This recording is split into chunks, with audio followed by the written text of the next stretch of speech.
back on my old channel. And if you only know me from this channel, my old channel, Disgruntled Danny, it's still up on YouTube. There are hundreds of videos on that, albeit most of them are utter crap. But on my old channel, I used to run a series of videos. There was Woke Watch, which has sort of got assimilated into this channel. There was the Digital Diaries, all about AI. And the unique thing about that series of videos is that no sod watched them. And there was Meet Local Girls, which was all about catfishing. And I'm currently working on a new episode for that series. On this channel, though, I have people being awful. But today we're going to meet people who aren't so much awful, they are way beyond that. We're going to meet people, all of whom have a devastating lack of self-awareness. Because I cannot believe any of these people recorded themselves, watched the clip back and heard the words coming out of their own mouths and didn't think, I am a fucking lunatic. So we'll kick off with the channel regular. On TikTok, he goes by the name Lily Tino. I much prefer the nickname the internet has given him, Buffalo Grill. I was just in the women's room at a cheesecake factory. And when I walked in, there was this little girl, like 3 years old, tops. She was standing there alone, I assumed waiting for her parent who was in the stall. And all the stalls were full. So like I couldn't go in, I just had to wait. And it was me and this little girl and no one else. And she kind of looked at me like, and, you know, I just like nodded my head and didn't look at her. I was like, you know, it's kind of awkward. And it occurred to me that when the parent, who I don't know, leaves the stall, exits their stall and sees me, a trans person, and their little 3-year-old daughter, that they might make an assumption based on untrue things that they've heard. An assumption that could be very dangerous for me, unsafe for me. So instead of waiting for that to potentially happen, I left the bathroom and decided I didn't need to pee that bad. Trans people go through this thought process any time they're in a bathroom. And it's not okay. And it's important to talk about because it happens all the time. It was in the women's bathroom? Where you shouldn't have been, mate, because you're a man. And it's rather obvious you're a man from that fucking jawline. To me, he looks like the comic book character Desperate Dan if Dan was having a bit of a crisis. So he stood there alone with a 3-year-old girl, a very young child alone with a cross-dressing pervert. And he's worried that the parent will make an assumption based on something that isn't true, except that's bullshit. And I'm going to say bullshit a lot in this video, because I'm sure our friend Lily, and I'm not casting any aspersions against him, but he will be more than aware that a disproportionate number of trans women are sex offenders, many of whom have unhealthy interests in young children. And then he turns it round. He's in the women's bathroom, where he shouldn't be because he's a man. He is presenting the threat, not the women and girls, but somehow he has to play the victim. Now, given that this arsehole came to prominence on TikTok by bullying waiting staff who misgendered him, people who observed that he is a man, he's doing it again. He's going in as the aggressor and then playing the victim. Let's see another confused man in a dress. So this might be a TMI one. One of the issues I've had, like, now that I'm like feeling a little bit better from palm surgery is like, I still can't do much. I'm still stuck at home. I'm still limited mobility, which means, you know, I'm a little bored. And something traditionally I would do when I'm bored, and especially if I'm bored and stressed, and, you know, recovery is a little stressful. I would play.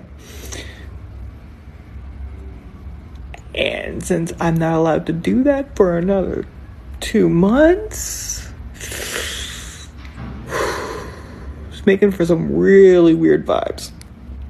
Mate, wash your fucking hair. How is it that greasy? Is he using shampoo or used gearbox oil? So let's break it down.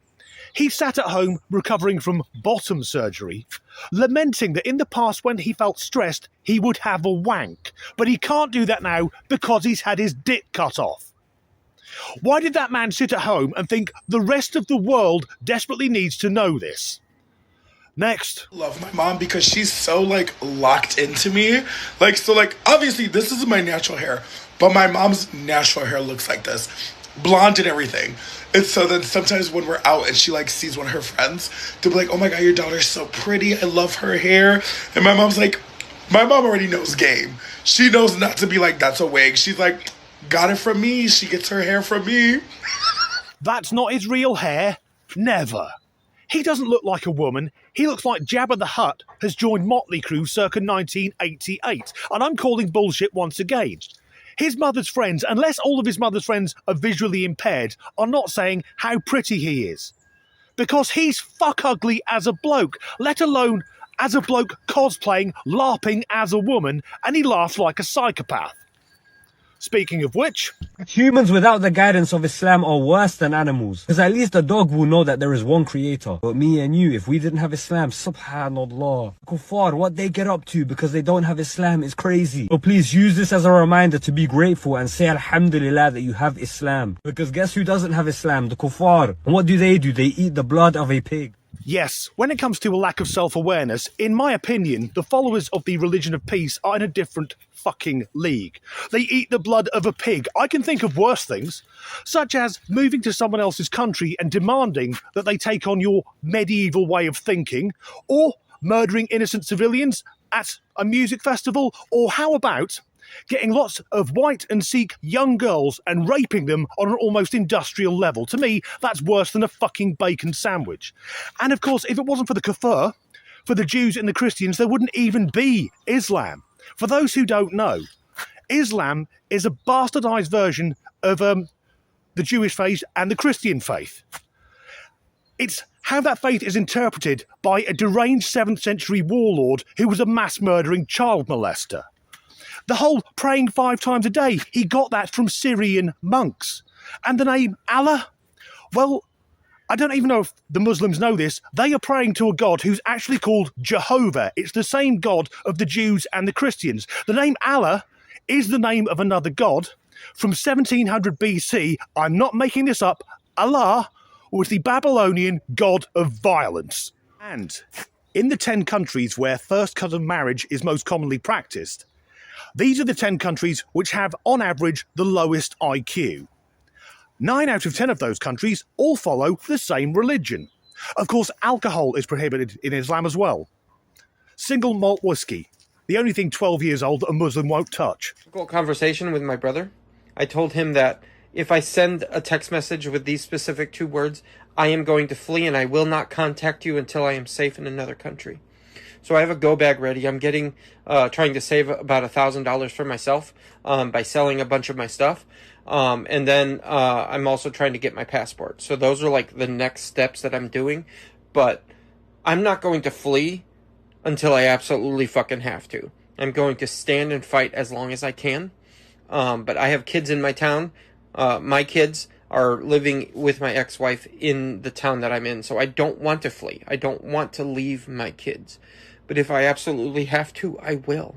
I will not go into a fucking concentration camp. As a queer person, I had... They, them. Yes, I'm struggling to guess what gender that person actually is. And if you're planning to flee, if you're putting your plan together, is it really a smart move to post it on fucking TikTok before he's even got his passport? I mean, of course, I've got a passport because I'm British, and he's having to sell things to raise $1,000. Mate, how fucking skint are you? But of course, no one's going to actually employ him. He won't have a job. And his kids are with his ex-wife. I can't imagine why that relationship fell apart. And he'll stay and fight. Mate, you might chip your fucking nail varnish. And he's not going to get put in a concentration camp. No, mate, you won't get put in a concentration camp because there aren't any. To my American friends, is your new government building mass extermination camps? No, I didn't think so.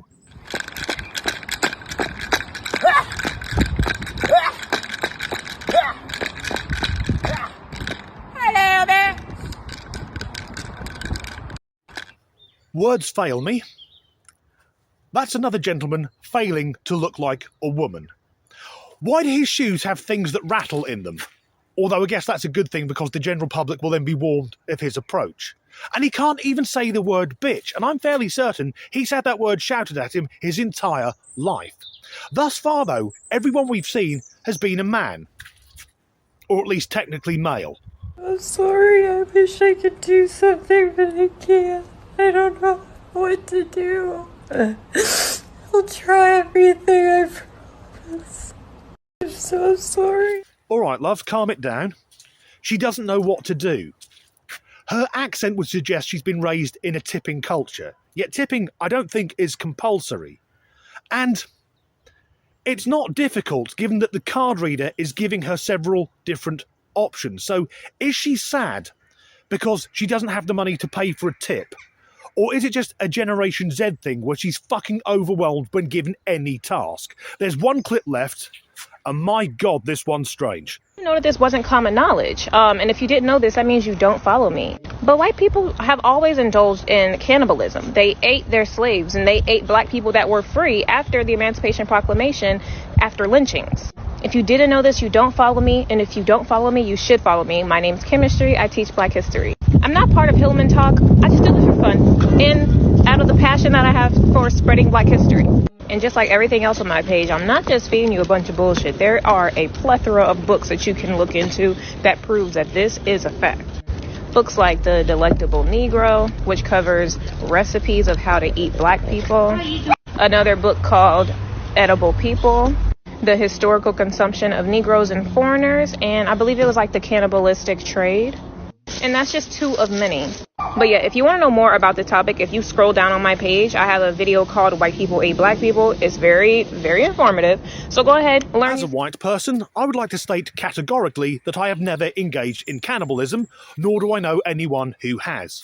But it did say on the video clip it was carried out until the mid-1970s, and I was born in the late 70s, so missed out on that.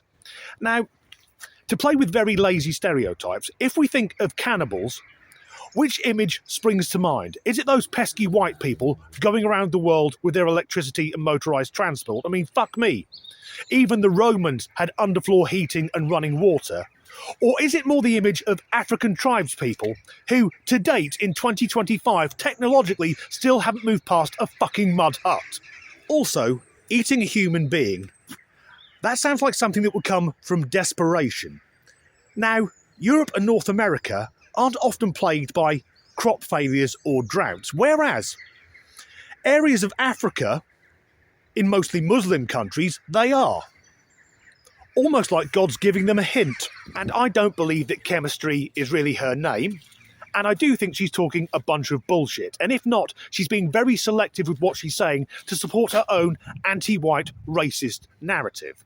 Because of those two books, the first one with the title that I can't say, I had a look at the synopsis of it online, and rather than being about cannibalism, it centres more around homoeroticism and interracial gay sex. So no, she isn't that well informed. That's the end of this video. I'm going home for dinner now, wondering what to have, but luckily there's a Ugandan family that live on my street. If you enjoyed this video, please do like and subscribe if you haven't already, and as ever, thanks for watching. When it comes to a lack of self-awareness, the follower, in my opinion, fucking get that in, real hair. Never. Mate, you don't look like a woman, you look like Jabba the Hutt who's gone to a fancy dress party as Barbie, and fuck it. Dance moves that gentleman is doing. Nor do I know why he can't say the word bitch. Maybe he's having a seizure. Right person, I want to state categoric. And I'm back at the nature reserve.